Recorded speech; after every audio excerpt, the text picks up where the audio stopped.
Hi there, my name's Mark Carlson. So we come here individually many times. We come and experience physical reality so that our soul gets the lesson it wants to get. That's what happens at an individual level. But we collectively come here as a race of humans with an absolutely unbelievable opportunity that we've yet to attain. And if we move and work toward attaining that collective opportunity in our individual lives, we find individual abundance. Come on in, I'll explain it all.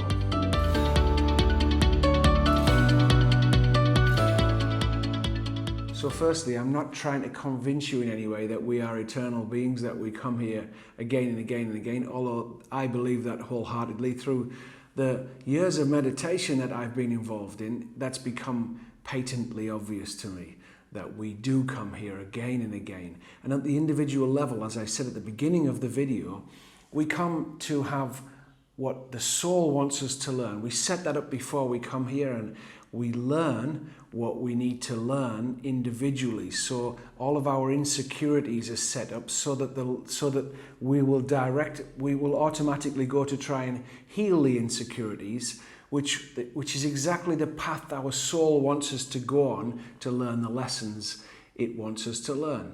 Now that happens again and again on an individual basis, but collectively I believe there's a divine conspiracy going on. So if you think about your tribe that you were born into, the nation that you were born into, essentially you're given a software program so that you fit into that tribe. You know exactly how to be whatever nationality you are, right? Of course you do. You can't help it. You're trained as a child to be part of that tribal system.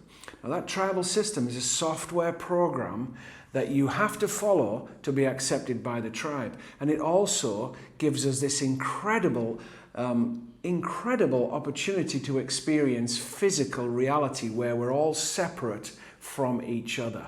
That's not the actual truth, but the program has us believe that. That's why we're in different skin colors. That's why we have different languages and different beliefs about this, that, and the other, because it absolutely magnifies this illusion of separation.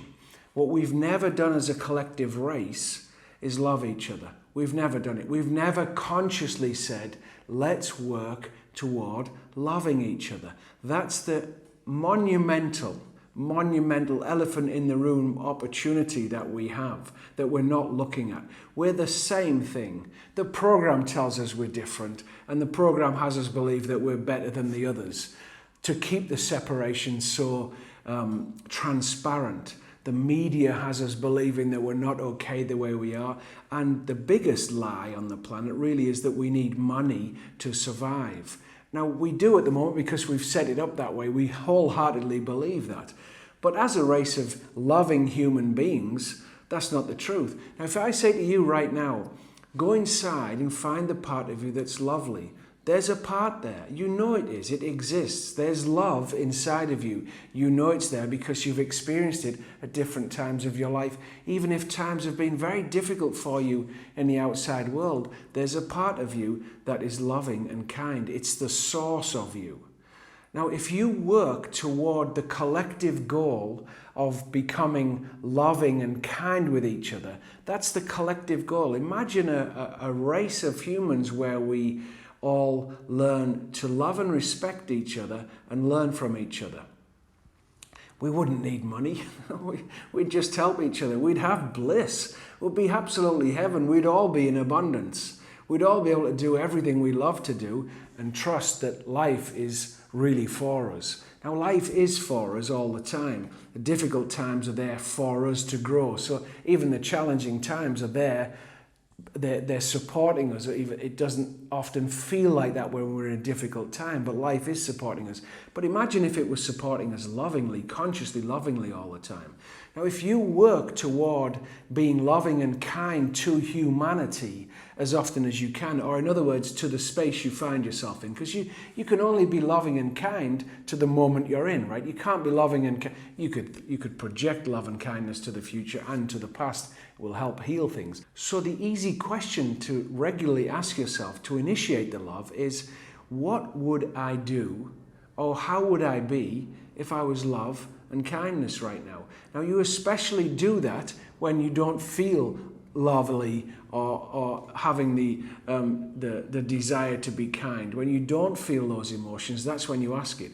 Now, here's the other rule. You must never take action on your negative states.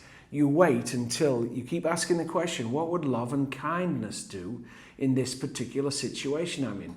Now, when you do this, what happens? You see, energy flows where your attention goes. So if my attention is on who would I be if I was love and kindness, of course, my energy goes to the loving, kind part within me. And over time, I generate loveliness and kindness inside of me, and that emanates from me. And of course, if my inner vibration is lovely, you see, if you think about your life is how you feel in any moment. That's what life is. So if my feeling internally is lovely regularly, of course my experience in the outside world is going to be lovely. And when life is lovely for me, I'm in abundance. I couldn't have massive debt and be feeling lovely. I may have massive debt and then I start to feel lovely. The massive debt will go away. Everything will start to work if I feel lovely regularly. And this is free. You don't have to do anything or be anything to be able to do this, and everything will get better. Absolutely everything. So you work toward having a planet where we're being loving and kind to each other. But the only way you do that is by looking into the moment you find yourself in, whenever you remember. So you can only do it when you remember. So there's no pressure. You can't do it when you forget, when you don't remember, right? So when you do remember, you look at the moment you're in. How could I be loving and kind in this moment? Can I clean the space up? Can I smile at somebody? Can I help somebody? Can I just shine out love? I was in the airport the other night in a long queue and I decided, how could I be loving and kind in this moment? Because I didn't want to be there, right? I wanted to be at the end of the queue.